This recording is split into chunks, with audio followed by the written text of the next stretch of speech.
my brother, my sister, if you're not going to reach out to people with humbleness, they're not going to want what you have.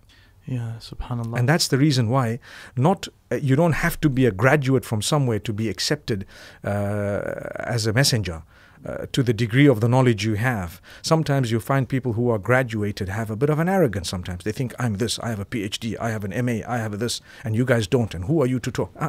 Sometimes Allah may not accept those who have big degrees, you know.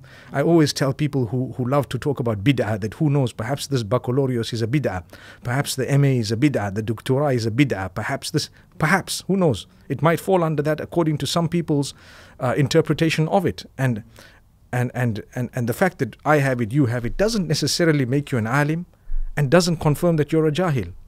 You know, it's got to do with a lot more than that. May Allah forgive us. Wallahi, you know, there is not much time, but if I were to say a lot of things, I think people would take from it. You will always have the jealous brats, no matter who. You know, shaitan is the one who drives that. So you excuse them.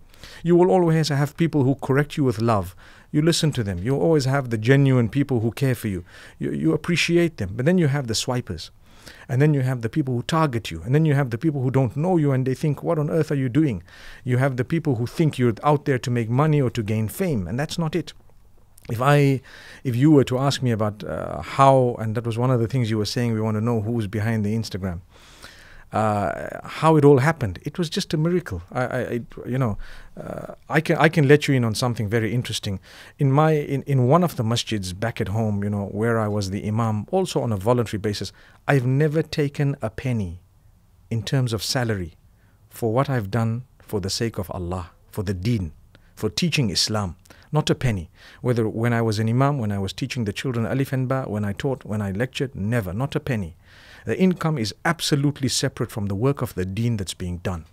So I was teaching and so on. And then the same people who asked me to come in were the same people who started hassling and harassing. And at the time, I didn't know any better. But I ended up leaving and going elsewhere. Went to South Africa, went to a place, did this. You know, the radio stations were involved at the time. Later on, the television stations. I got a lot of flack. I was called big names, going as far as kufr, you know, at the time. And I was very young and I learned very early that you got to ignore this. It will happen. It will keep on happening until the day you die.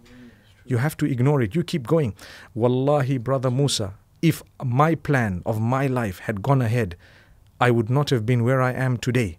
But because Allah blocked my plan more than 20 times, He took me to a place where I would never have dreamt I would be.